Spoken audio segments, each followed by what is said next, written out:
let's go, and we do this pretty much every year now.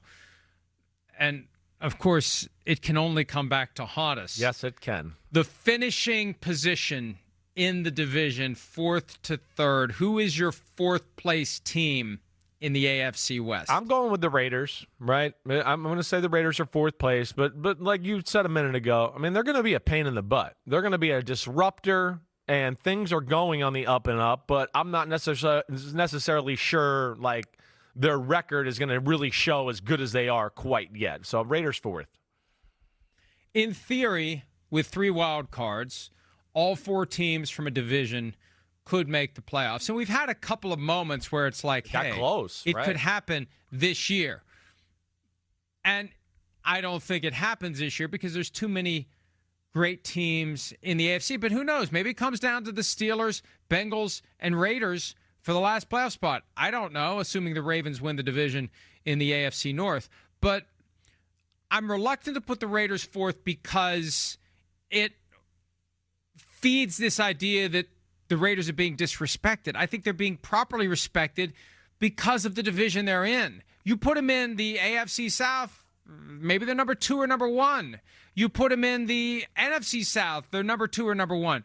But they're stuck in a pre-assigned division where the other 3 teams are powerhouses right now. What can you do? That's right. The Raiders are in 4th place, but crazier things have happened. They could be the last team in the wild card race, or they could just have a really good season that lays the foundation for next year making a move on a playoff spot in the AFC. Yeah, hey, the 3 teams in front of them all went to the playoffs last year. They all look like they're going to get better. I mean, maybe not Kansas City, but certainly Denver and the Chargers. So really tough division to your point there. All right, 3rd place in the AFC West.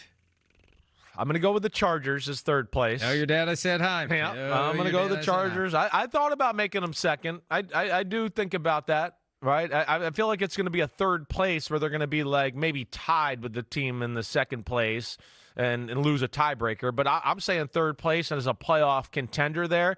I like the Chargers a lot. I just think there's a few things I want to see first.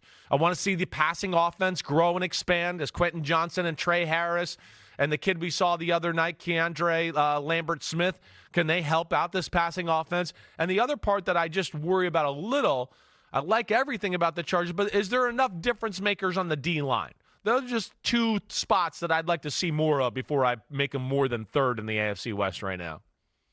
Here's the question I have, and I know I am a firm believer in Chiefs versus the field. Give me the Chiefs. Yeah. But when you have this giant target on your back in your division, if you slip out of 1st place, do you slip all the way to 3rd place? That first game of the year, even though I firmly believe throw out the first week of the season, you're going to be far different by the end of the season.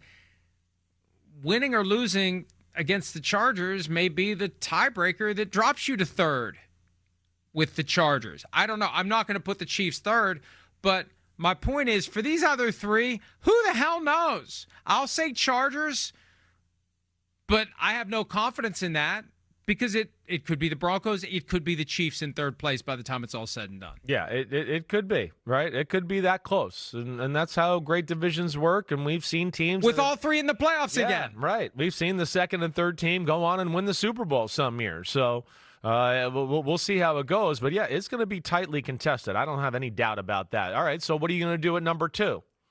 What are you going to do at number 2? I'm putting the Kansas City Chiefs number 2. Oh. I'm going to do it. Yeah. Because I'm like you. Listen, I was the guy on Football Night in America where Rodney and Dungy a few years ago, I was like, no, if you're going Chiefs versus the field, I'm going to take the Chiefs. I'm with you. I've been like that too. I mean, it's hard to go against it. I do feel like this is the year. It's just the division, how good it is. I think their schedule is about as brutal as I can remember seeing it. I mean, Chargers, Brazil, week 1, Eagles, week 2. Holy crap. I mean, it gets real. Baltimore, week 4, Lions, week 6. So I look at that. You're going to have the Rashee Rice suspension at some point there.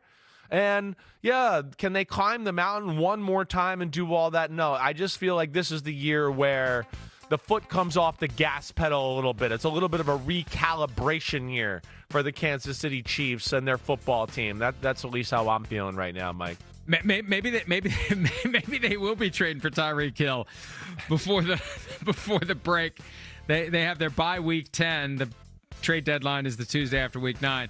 I can't do it.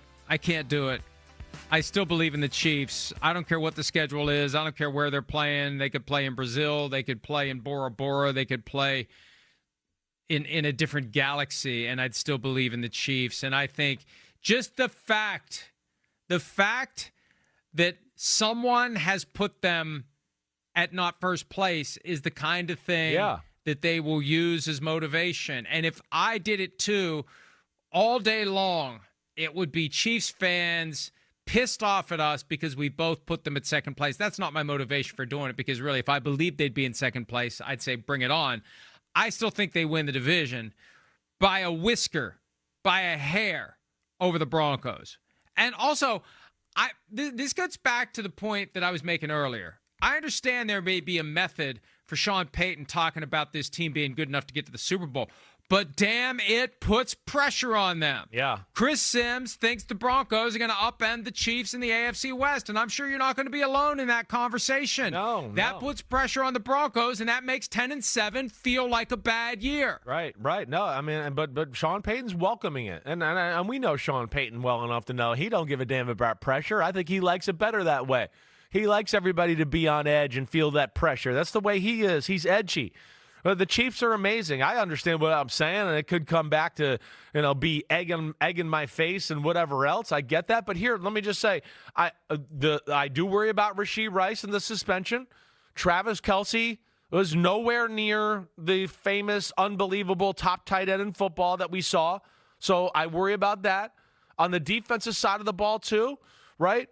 Chris Jones is a little older. He definitely was not as dominant last year. Here's another year here. And I just worry if there's enough difference makers there. They got a lot of good. Don't get me wrong. I know it's the Chiefs. I get that. But when Travis Kelce was the best tight end in football and Chris Jones was definitely one of the best interior D linemen in football, which was not that long ago, it changed the outlook of their team. And to me, it doesn't quite make me feel as warm and cozy about them with the age and where they're at right now.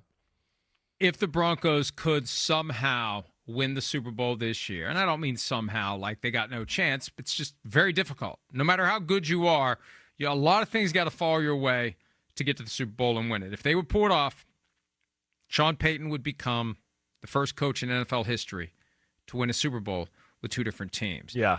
To the average fan, that's not an important stat. To the coaches who have won a Super Bowl with one team and have left that team to go somewhere else, it is the stat. They all are very aware of it, and they all want to be the first one to do it because it's never, ever been done. And I would say that the average kind of casual to semi-zealous fan, first reaction would be somebody's surely done it. After 60 Super Bowls, somebody's surely done it. Nobody's done it. Had coaches go to Super Bowls with two different teams, but nobody's won it. But not win it. Right. But not win it. And I think the fact that coaches have gone to Super Bowls with two different teams would just obscure the, somebody's, no one's done it. There, no one's done it, and Peyton would be the first. Yeah, and I, he's got a chance. There's no doubt. When you look at them, like we talked about it a minute ago, I mean, the quarterback's awesome. The O-line's pretty damn good. I think Evan Ingram at tight end is going to be a huge addition and weapon to this offense for them. I like that running back out of Central Florida. I thought he was almost worthy of being in the same class as Omarion Hampton and Ashton Genty and R.J. Harvey. Cortland Sutton's real. And then the D, when you go through it and you start to look at the names on there, Zach Allen, we know they think he's damn good. They're pass rushers. Nick Bonito, Jonathan Cooper, the real deal. Nick Bonito's a superstar that the rest of the public has not caught on to yet. And then the secondary with the amount of players they got there and special players. And add Hufanga, add Dre Greenlaw. Get Jedi Barron from the Texas Longhorns in the first round. I mean, I understand what Sean Payton's saying, but he's playing a dicey game. With saying Super Bowl, intentions there. It's the most competitive division in football. As you've said many times, the best collection of coaches we have ever seen. and iron sharpens iron, and maybe the team that comes out of that division is ready to compete with the Ravens.